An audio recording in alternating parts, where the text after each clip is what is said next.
Media మిత్రులకు నమస్కారం. నేడు బసనపల్లె గ్రామంలో ఏదైతే జాతీయ అధ్యక్షులు నితిన్ నబీన్ గారు మరియు మా రాష్ట్ర రథసారైనటువంటి పివిఎన్ మాధవ్ గారు, ఆరోగ్య శాఖ మంత్రులు సత్యకుమార్ గారి ఆధ్వర్యంలో మన ఊరు మన జెండా కార్యక్రమం ద్వారా ప్రజల దగ్గరికి చేరువ కావడానికి ఏర్పాటు చేసినటువంటి కార్యక్రమంలో భాగంగా నేడు జెండా కార్యక్రమం ఈరోజు ఇక్కడ ఏర్పాటు చేసుకోవడం జరిగింది. ఈ జెండా వందన కార్యక్రమం ద్వారా ఏదైతే మాధవ్ గారు ఆశించారో, జాతీయ స్థాయిలో నరేంద్ర మోదీ గారు ఏదైతే అభివృద్ధి కార్యక్రమాలు చేస్తున్నారో గ్రామ గ్రామానికి, ప్రతి వీధికి, ప్రతి వాడకు, ప్రతి ఇంటికి, ప్రతి వ్యక్తికి చేరే విధంగా నరేంద్ర మోదీ గారు ఏదైతే సంక్షేమ పథకాలు కానీ, అభివృద్ధి పథకాలు కానీ, అభివృద్ధి ఫలాలు కానీ ప్రతి వ్యక్తికి తెలియజేయాలనే కార్యక్రమంలో భాగంగా జెండా వందన కార్యక్రమం జరిగింది.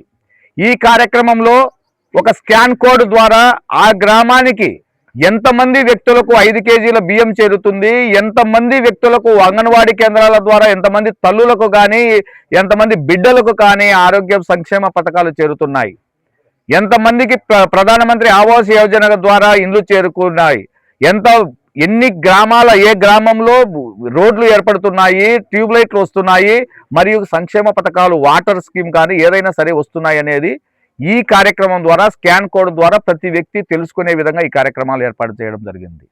నేడు చూస్తున్నాము దేశంలో ఏదైతే నారీ శక్తి వందన్ అధినియం ద్వారా 33% మహిళలకు రాజకీయంగా కూడా వారికి లబ్ధి చేకూర్చాలని నరేంద్ర మోదీ గారు ఆశించారో, కుటిల రాజకీయాలతో కాంగ్రెస్ ప్రభుత్వము, కమ్యూనిస్టు ప్రభుత్వాలు మరియు టీఎంసీ ప్రభుత్వాలు ఆ యొక్క బిల్లును వ్యతిరేకించడం జరిగింది. 50% చొప్పున అసెంబ్లీ మరియు పార్లమెంటు సీట్లను పెంచాలని రూపొందించారో అది కేవలం భారతీయ జనతా పార్టీ ప్రయోజనం కోసం కాదు. ఏదైతే వెనుకబడి ఉన్నాయో, తక్కువ స్థానాలు అని ఆశిస్తున్నారో సౌత్ ఇండియాకు కూడా లబ్ధి చేకూర్చే విధంగా ఈ యొక్క బిల్లును రూపొందించడం జరిగింది. జనాభా ప్రాతిపదికన తీసుకుంటే సౌత్ ఇండియాకు నష్టం చేకూరుతుంది. ఈ విధంగా చేర్చడం ద్వారా సౌత్ ఇండియా నష్టపోతుందనే భావనతో ప్రతి రాష్ట్రానికి ఆ యొక్క ఉన్న సీట్లకు 50% రూపొందించాలని చేస్తున్నాం.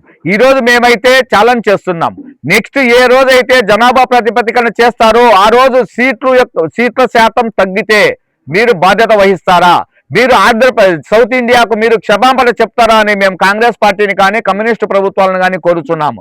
జనాభా ప్రాతిపదికన తీసుకుంటే నార్త్ ఇండియాలో ఏదైతే 1970 సంవత్సరాలలో మీరు కుటుంబ నియంత్రణ ఆపరేషన్లు చేపట్టిన కాంగ్రెస్ ప్రభుత్వము అప్పుడు కేవలం సౌత్ ఇండియాలో మాత్రమే ఫోకస్ చేసేసి ఇక్కడ జనాభా నియంత్రణ చేయడం జరిగింది. అక్కడ నార్త్ ఇండియాలో ఎక్కడే కానీ జనాభా నియంత్రణ అనేది చేపట్టడం జరగలేదు. కాబట్టి అక్కడ జనాభా ప్రాతిపదికన తీసుకుంటే అక్కడికి సీట్లు పెరుగుతాయి కానీ సౌత్ ఇండియాకు సీట్లు తగ్గుతాయి.